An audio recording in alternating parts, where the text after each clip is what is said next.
लेकिन अब ये केस सीआईडी नहीं, क्राइम ब्रांच को सौंप दिया गया है।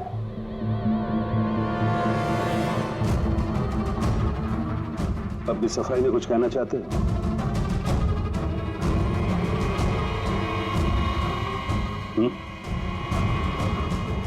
मैं deputy commissioner of police Rajeev, बहुत सुना है तुम्हारे बारे में, लेकिन कभी सोचा नहीं था इस हालत में मुलाकात होगी। मैंने भी बहुत सुना आपके बारे में सर। सुना है काफी सख्त ऑफिसर हैं आप। फिर तो तुम समझ गए होगे, थोड़ी सी भी ढील मैं तुम्हें दूंगा नहीं। कानून सबके लिए बराबर होता है सर। अगर मैंने गुनाह किया है तो सजा का उतना ही हकदार हूं जितना कि कोई आम मुजरिम। विक्रांत को क्यों मारा तुमने? उसे मारने की कोई वजह नहीं थी मेरे पास। अच्छा, तो फिर गोली क्यों चले? पता नहीं, बस चल गई। चल गई? चल गई मतलब ट्रिगर पे उंगली रख के ट्रिगर दबाया था ना तुमने? मैं सिर्फ उसको डरा रहा था। डरा रहे थे, लेकिन तुम वहां करने क्या गए थे? पुलिस उसे कोर्ट ले जा रही थी ना?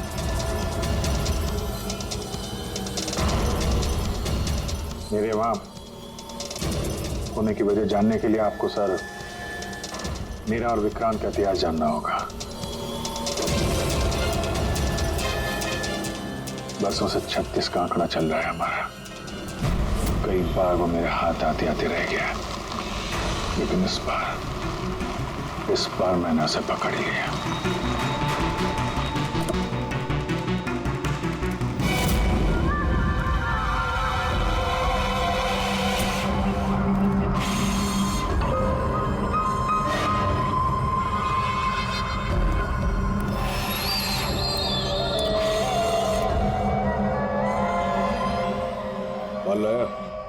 जी, आपने जितना बोला था उतना है।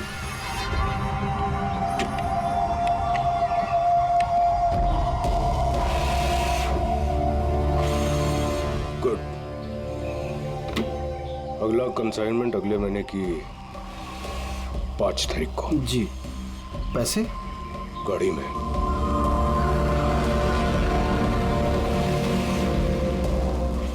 क्या बात है, इतना पसीना क्यों आ रहा है?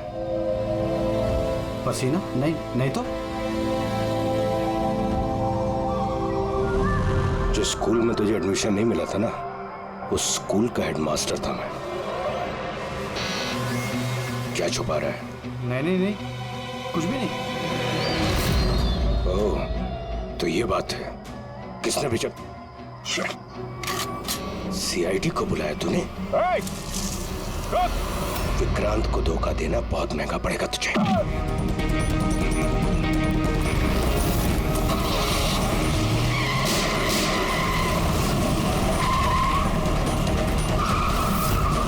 और इस तरह इस बार तुम उस तक पहुंच ही गए। हाँ, लेकिन हमेशा की तरह इस बार भी विक्रांत के नसीब में जेल की सलाखें नहीं लिखी थी। नामी गिरामी अपराधी विक्रांत ने सरकारी गवाह बनने का फैसला कर लिया है। वो मकरंद के खिलाफ अदालत में सारे सबूत देगा और इसके बदले अदालत उसकी सजा काफी हद तक माफ कर देगी। इन अपराधियों को पकड़ने के लिए हम लोग दिन रात एक कर देते हैं, अपने खून पसीना बहाते हैं। क्या इसलिए कि अदालत उनको दोबारा जुर्म करने के लिए छोड़ दे? अब अदालत को दोष मत दो अभिजीत। वैसे भी मकरंद के खिलाफ उनके पास ज्यादा सबूत थे नहीं, और हमारा काम मुजरिमों को पकड़ना है, ना कि उनकी सजा तय करना। यार, तो तुमको क्या लगता है, इसको छोड़ना सही है? अब सही तो नहीं है, पर हम लोग क्या कर सकते हैं, हैं?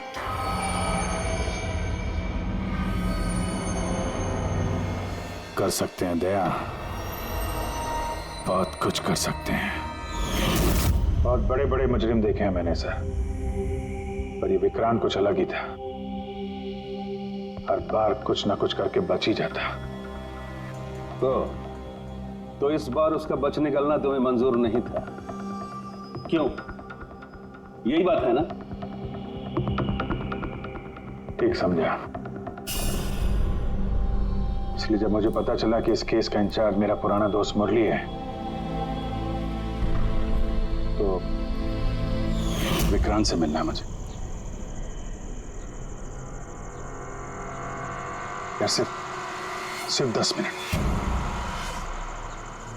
अभिजीत, तुम ये जानते हो कि ये मुमकिन नहीं है। This doesn't fit into any kind of protocol. मैं तुम्हें परमिशन नहीं दे सकता। परमिशन? वो आरती याद है तुम्हें?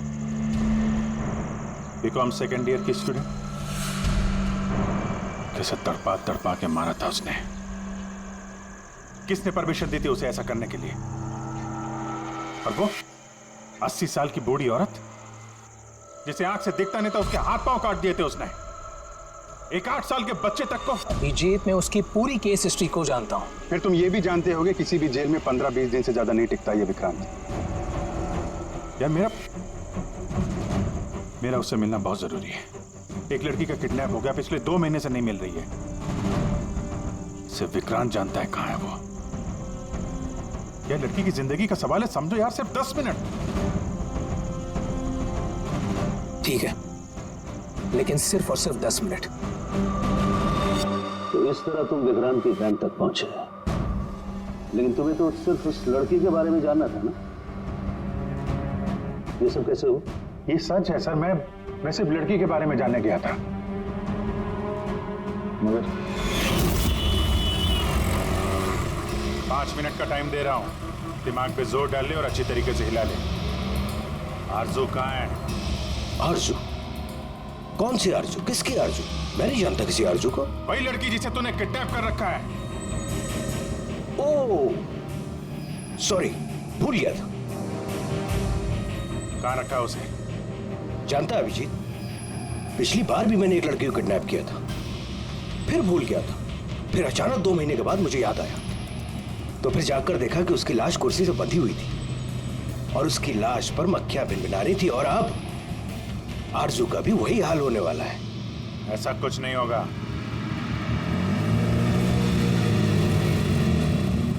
कहां है आरजू? हाँ, याद आया, मेरी जेब में, निकाल ले।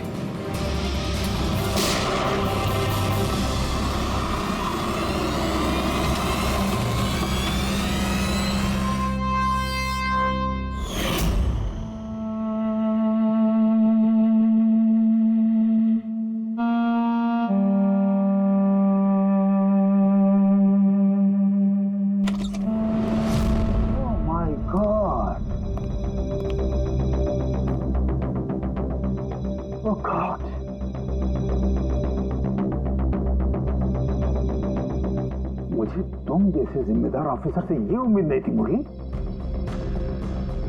तुम्हारी निगरानी में ये हो कैसे गया? कैसे? हाउ? गलती मुरली की नहीं, मेरी है। सब मेरी वजह से हुआ।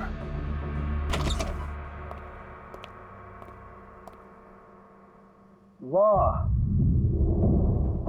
वाह, क्यों एसपी साहब, बड़ा गर्व हो रहा होगा आपको। तो इतिहास में पहली बार किसी सीआईडी ऑफिसर के हाथों खून हुआ है, और वो भी एक सरकारी गवाह का। चैन साहब, आपको जो कुछ कहना है मुझे कहिए। अपराध मैंने किया है। तुमसे नहीं, एसीपी प्रद्युमन से ही बात करूंगा, क्योंकि अगर सीआईडी की नाक कटती है, फाइनली सारी जिम्मेदारी प्रद्युमन के कंधे पर ही आती है। इसलिए तुम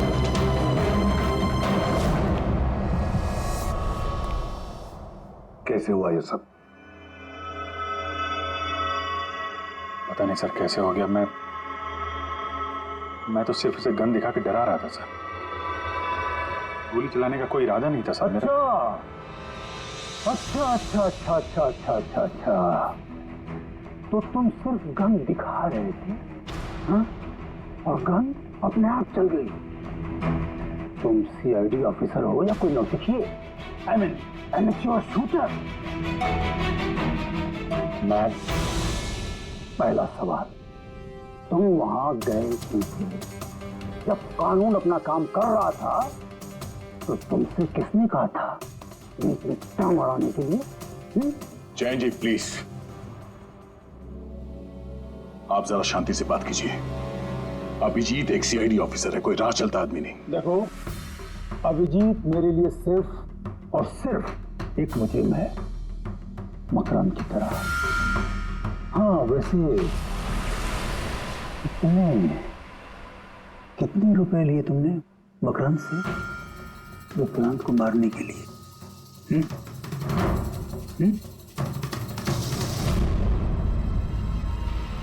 अगर तुम एक वकील ना होते और मैं एक सीआईडी ऑफिसर नहीं होता तो ये सवाल तुम्हें बहुत भारी पड़ता। Oh really?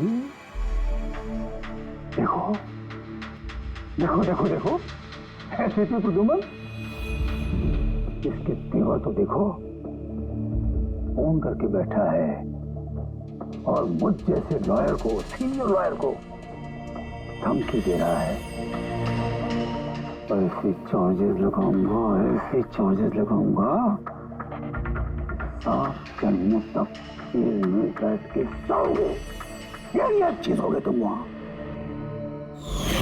मानता हूं गोली चलाई मैंने सर, विक्रांत को मार दिया, लेकिन उसे मारने का कोई इरादा नहीं था मेरा।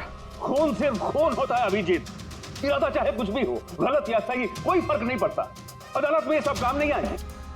ये प्रोसिक्यूटर, जैन, मीडिया वाले धज्जियां उड़ा देंगे तुम्हारी, धज्जियां। इस जुर्म की सजा भुगतने के लिए मैं तैयार हूं सर, लेकिन जयंत और मीडिया वाले जो मुझ पर इल्जाम लगा रहे हैं मकरंद से मिले होने का, यह मैं कभी बर्दाश्त नहीं कर सकता। अभिजीत, फिर तो तुम्हें कोई नहीं बचा सकता।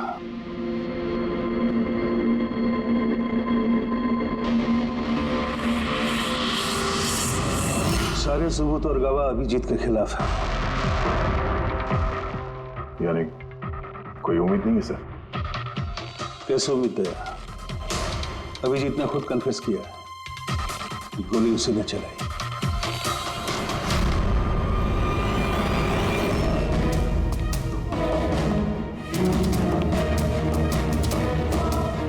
विक्रांत की मौत अभिजीत की गोली से नहीं हुई है बॉस। मतलब ये कि विक्रांत को गोली लगी है ठीक फेफड़ों के नीचे, और जब गोली फेफड़ों के नीचे लगती है तो इंसान की मौत होने में 20 से 30 मिनट लगते हैं, और विक्रांत की मौत तुरंत हो गई थी। एग्जैक्टली, इसीलिए मैं कहता हूं विक्रांत की मौत अभिजीत की गोली से नहीं हुई है, इसकी कोई और वजह है। और क्या वजह हो सकती है? उस वैन में ड्राइवर अभिजीत और विक्रांत के अलावा और कोई नहीं था। एक गोली चली, वो भी अभिजीत के गन से। उस वक्त वैन के अंदर कोई और नहीं था, और वैन के बाहर तो कोई और हो सकता है।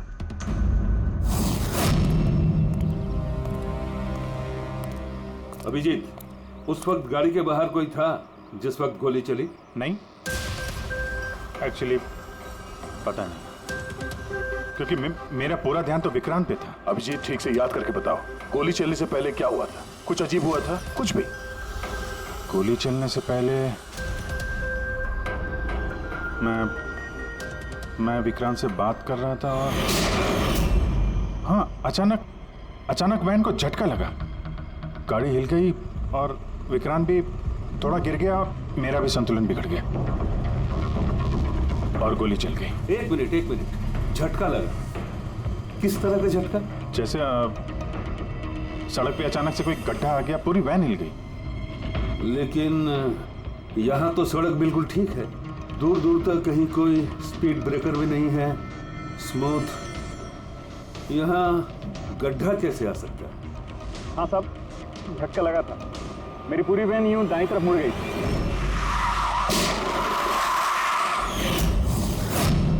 स्टीयरिंग खुद ब खुद घूम गया? हाँ साहब, ये कैसे हो सकता है? अब ये तो मुझे भी पता नहीं चला कैसे हो गया। इससे पहले कि मैं वैन को संभाल पाता, पीछे से गोली चलने की आवाज आ गई।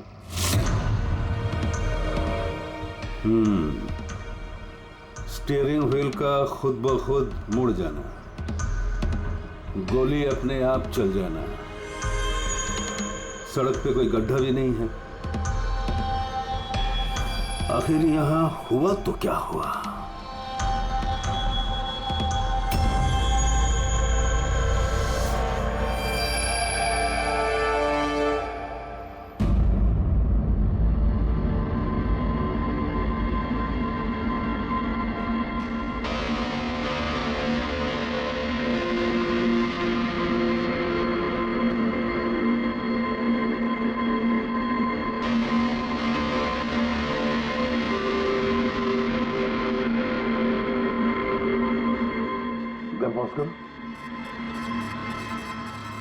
ये देखो, जब ये हादसा हुआ तो ये काली एसयूवी, ये काली गाड़ी उस वैन के बगल में से पास हुई। मतलब सर, विक्रांत का खूनी शायद इसी गाड़ी में। हाँ, हो सकता है। सर, ये गाड़ी कहीं रुकी नहीं सर, ये सीधे सीधे चली गई और दूसरी गोली की आवाज भी नहीं आई। और एक बात नोटिस की तुम लोगों ने, 11:17 पर वो काली गाड़ी पास हुई वैन के बगल से, और एग्जैक्टली 11:17 पर विक्रांत की घड़ी भी बंद हो गई। हाँ सर, अभिजीत की घड़ी भी 11:17 को ही बंद हुई थी। हाँ? ये दोनों घड़ियों का एक साथ बंद होना और इस कार का ठीक 11:17 पे वहां से गुजरना, ये संजोग नहीं हो सकता। बिल्कुल सर, बिल्कुल सही कहा आपने, ये कोई संयोग हो ही नहीं सकता। जरूर कोई ना कोई राज छुपा है उस काले रंग के एसयूवी में, जो अभिजीत की बेगुनाही साबित करेगा। तो यहाँ इस फुटेज में इस गाड़ी का नंबर तो दिख नहीं रहा है। इस जगह से 5 किलोमीटर दूर सर टोल नाका है, वहां के सीसीटीवी फुटेज से शायद इस कार की डिटेल मिल जाए। हाँ।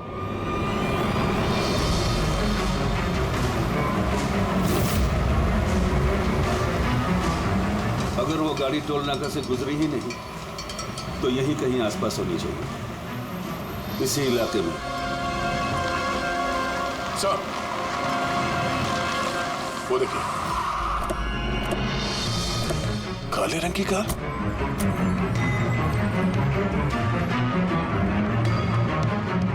Oh no. फ्रेडी, जरा आगे चेक करो।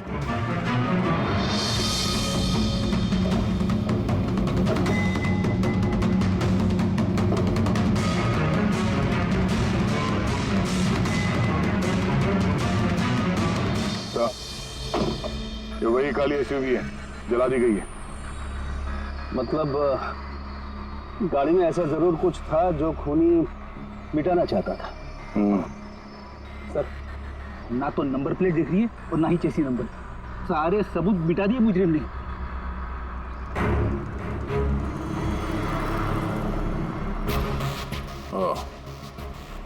फिर एक काम करो, जरा आसपास पूछताछ करो, देखो किसी ने यहाँ पे कुछ देखा है क्या। अरे सुनो, ये जली हुई गाड़ी के बारे में कुछ बता सकते हो क्या? जी नहीं। हाँ? ये देखिए, सीट के नीचे ये डिवाइस पड़ा था। Electric device. हाँ सारुण के, क्या डिवाइस है, कुछ पता चला? हाँ बस, पता तो चल गया है, लेकिन इसे अच्छी तरह से समझाने के लिए मुझे एक डेमो देना पड़ेगा आप लोगों को।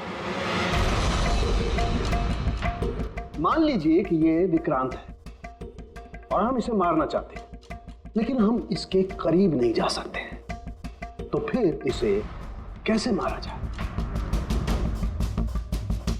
कैसे? डॉक्टर सालुंखे, हमें पता होता तो आपके पास क्यों आते? प्लीज आगे बताइए। हाँ, बताता हूं।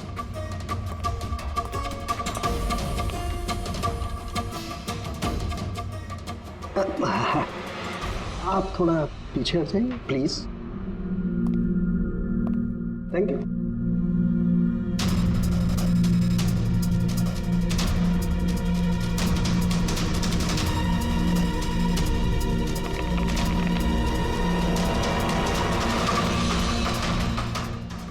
देखा आपने? बॉस बिना नजदीक जाए इसे ऐसे मारा जा सकता है। ये आपने किया कैसे सर?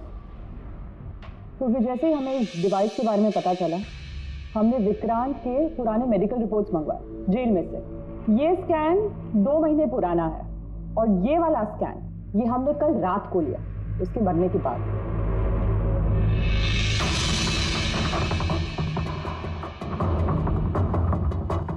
या साळुंखे, इस पहले वाले स्कैन में एक छोटी सी चीज अटकी हुई है वहां उसके सिर में।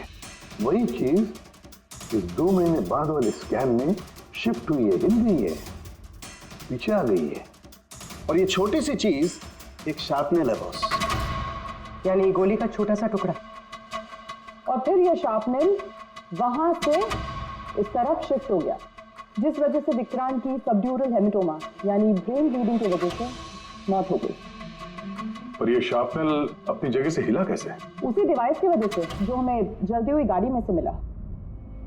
तो गोलियों के टुकड़े को हिलाने का डिवाइस ही है? सिर्फ गोलियां नहीं रहा, इसने और भी बहुत सारी चीजें हिलाई, जैसे कि विक्रांत के हाथों की हथकड़ी, पुलिस वैन का स्टीयरिंग व्हील, दोनों के हाथ की घड़ी के कांटे, यहां तक कि अभिजीत की गन भी। मतलब लोहे की चीजें, तो जितनी भी लोहे की चीजें हैं वो हिल गई उस डिवाइस की वजह से। Exactly boss. और लोहे का सबसे बड़ा आशिक है मैग्नेट, चुंबक। बॉस, ये है वो चुंबक जिसके जरिए मैंने इसे उड़ाया। यानी उस काली वैन में भी एक ताकतवर लौ चुंबक था, जिसकी वजह से पूरी की पूरी वैन दाईं तरफ चली गई और अभिजीत की मेटल की गन वो भी अपने आप चल गई। हाँ, और विक्रांत के सिर में जो अटका हुआ शार्पनेल का टुकड़ा है वो भी शिफ्ट हुआ। सर, इतनी प्लानिंग के साथ तो वही मार सकता है जिसे शार्पनेल के बारे में पहले से पता था, उसका कोई करीबी। मकरंद। मकरंद मतलब अभिजीत सर बेगुनाह? No, not at all. इतनी जल्दी किसी नतीजे पे पहुंचना ठीक नहीं होगा। मकरंद के खिलाफ जब तक हमको पक्का सबूत न मिल जाए, कानून की नजर में अभिजीत ही दोषी है। मकरंद के खिलाफ सबूत तो वही देगा ना जो विक्रांत के सेफ हाउस के बारे में जानता था। वरना मकरंद को कैसे पता कि विक्रांत किस रास्ते से कोर्ट पहुंचेगा? और विक्रांत की खुफिया जानकारी सिर्फ मुरली और उसके बाकी साथियों के पास थी। आप लोग ऐसा सोच भी कैसे सकते हो सर कि हम में से कोई गद्दारी कर सकता है? जितने ईमानदार आप लोग हैं ना, उतने ईमानदार हम लोग भी हैं। विक्रांत को कहां और कौन से सेफ हाउस में रखा गया था ये सिर्फ आप लोग जानते थे और कोई नहीं। ये सच है ना? हाँ सर, नहीं पता थी। यहाँ तक हमारे घर वालों को पता नहीं थी, तो फिर हम बाहर वालों पे क्यों इल्जाम लगाएंगे? शायद पैसों के लिए किसी ने मकरंद को यह जानकारी दी हो। प्लीज साहब, हम भी पुलिस वाले हैं, जान की बाजी हम भी लगाते हैं। आप इस तरह इंफॉर्मेशन कहीं ना कहीं से तो लीक हुई है मुरली। हाँ सर, एक्चुअली मैं भी वही सोच रहा हूँ कि सेफ हाउस में 24 घंटे सीसीटीवी कैमरे लगे हुए थे, तो अगर भी कोई बाहर वाला अंदर नहीं आ सकता। क्या कहा आपने? चाहकर भी कोई बाहर वाला अंदर नहीं आ सकता? हाँ सर। झूठ! बाहर वाला कोई भी अंदर नहीं आया था। हाँ? क्यों? I am sorry sir, actually Jain ji कभी कभी आते थे। कभी कभी जैन जी आते थे? Yes sir. और कभी कभी जैन जी किस लिए आते थे? क्योंकि जैन जी मकरंद को हर हालत में जेल तक पहुंचाना चाहते थे। अच्छा, तो कहीं ये जैन थी वो गद्दार तो नहीं है? वैसे भी कुछ ही दिनों में रिटायरमेंट होने वाला था, आखिरी केस था उनका। सोचा होगा संन्यास लेने से पहले थोड़े बहुत पैसे बना लो। सर, सर वाकई जयंत ने काफी पैसे बनाए। अभी 10 दिन पहले इसने पुणे में 10 करोड़ का फार्म हाउस खरीदा है। क्या? हाँ सर, ये रहे उस पार्टी के फोटोग्राफ।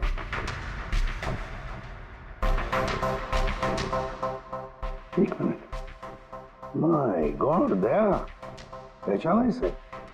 हाँ सर, ये तो जोगी है, मकरंद का खास चेला। जोगी, मकरंद का खास चेला, और वो भी जयंत की पार्टी में।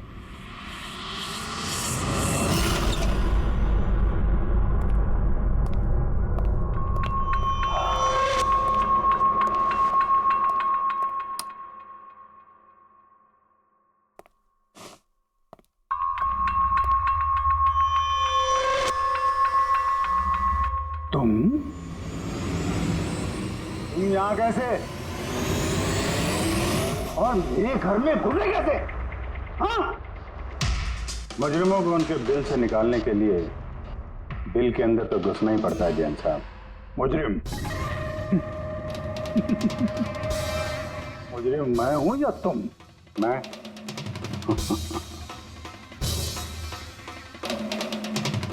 लेकिन ये तस्वीर, ये कुछ और ही कहानी कह रही है।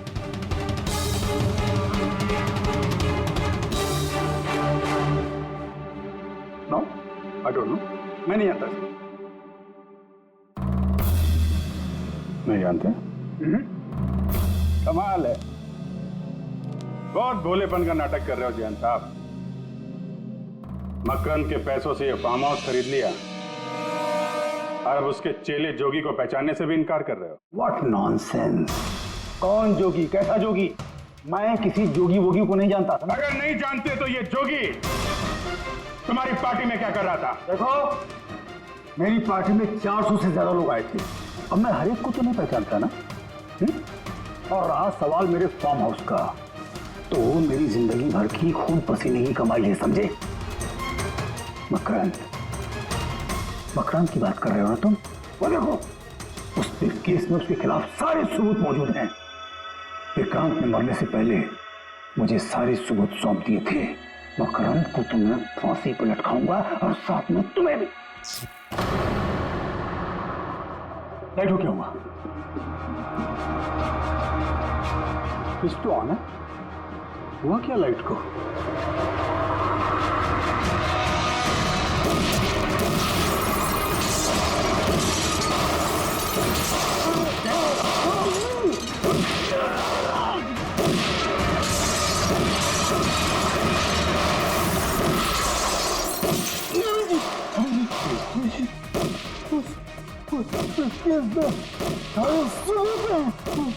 मकान के हाथ नहीं आना चाहिए। जैन जी,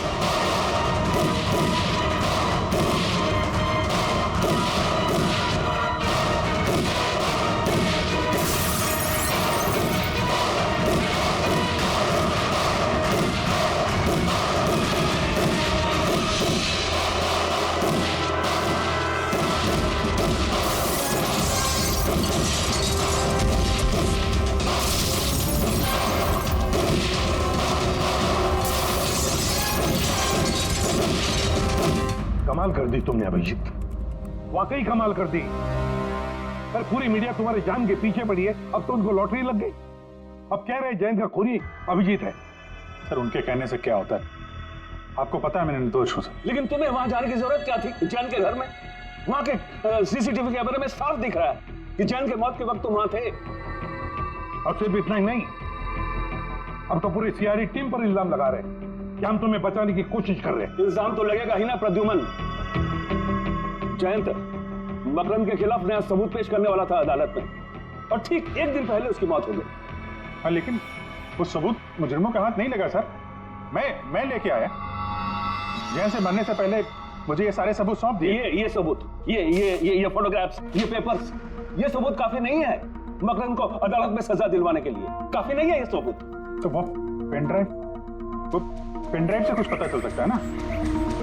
हाँ, अभिजीत, ये पेनड्राइव पासवर्ड मांग रही है। जयंत ने मरने से पहले पासवर्ड वगैरह बताया? नहीं सर, इसके पहले वो कुछ बोल पाते उन्होंने दम तोड़ दिया था। अरे यार,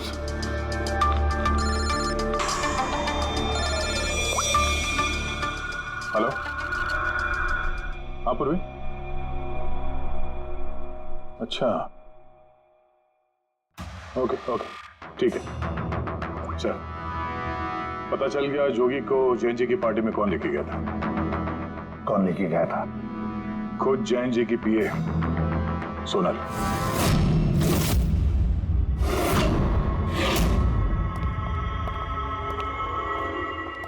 सर ये सब सोनल, सोनल, पूरी तरह से कर।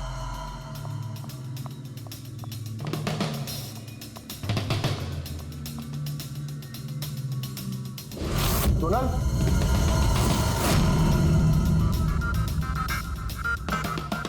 सर अभी तो कोई भी नहीं। सर कोई नहीं होगा। तो सोनल गई कहाँ?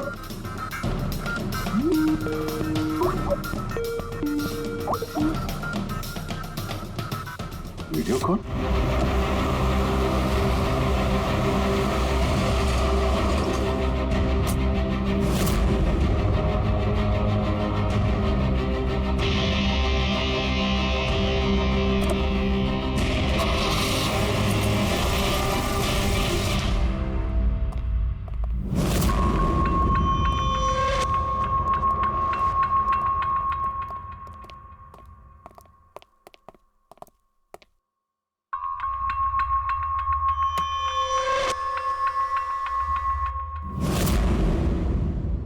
Welcome, welcome Abhijit.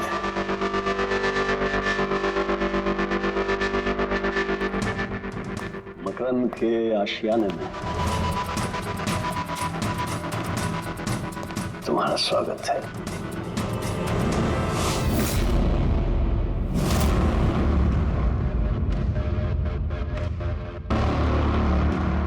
सबूत? सबूत इधर है बॉस।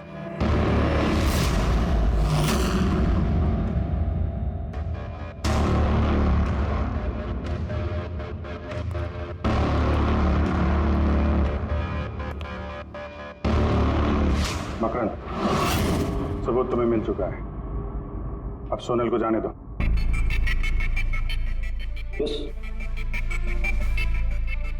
वैसे भी वो कहते हैं ना कि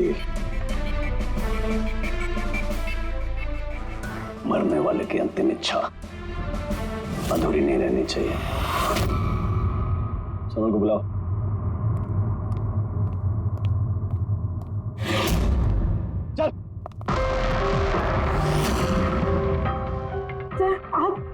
सोनल तुम ठीक हो? हाँ सर मैं ठीक हूँ। तुम जाओ यहाँ से। लेकिन सर आप। मेरी चिंता मत करो, तुम निकलो, जाओ।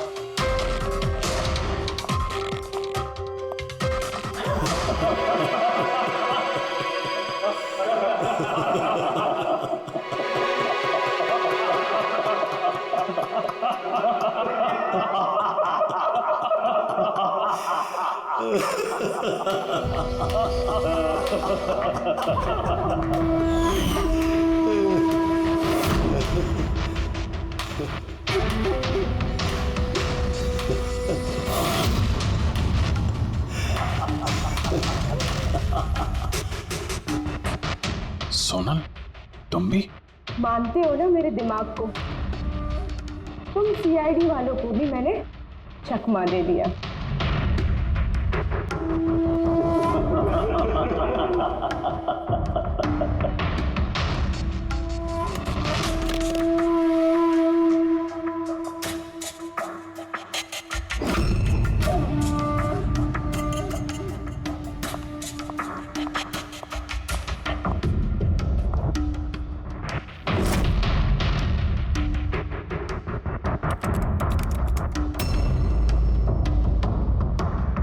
मुझे पता था जयंत यही पासवर्ड रखेगा। Makaram will die. Now, stop conversation. Start the operation.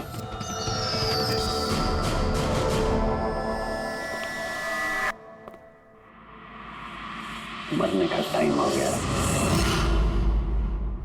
Time हो गया? नहीं तो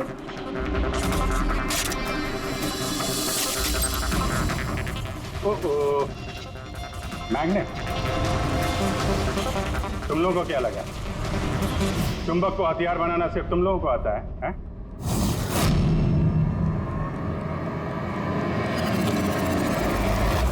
इस ब्रीफकेस में वैसा ही चुंबक है जैसा तुम लोगों ने उस गाड़ी में लगाया था विक्रांत को मारने के लिए। मकरंद, खेल खत्म तुम्हारा।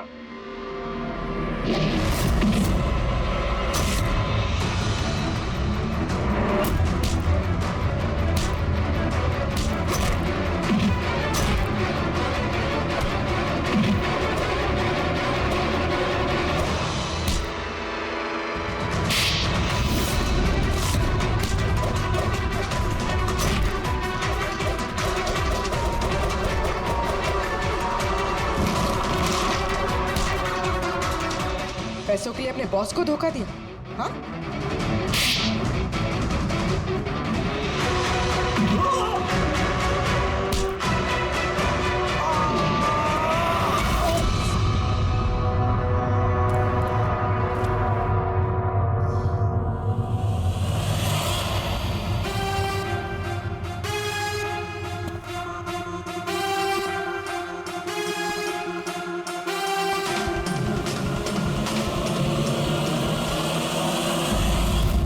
Morning sir.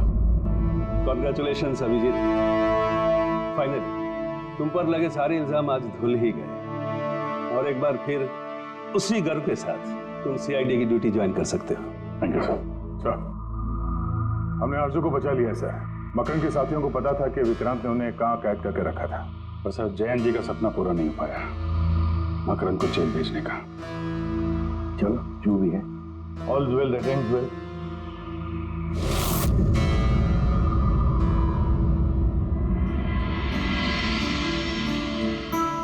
संभालो अपनी अमानत को।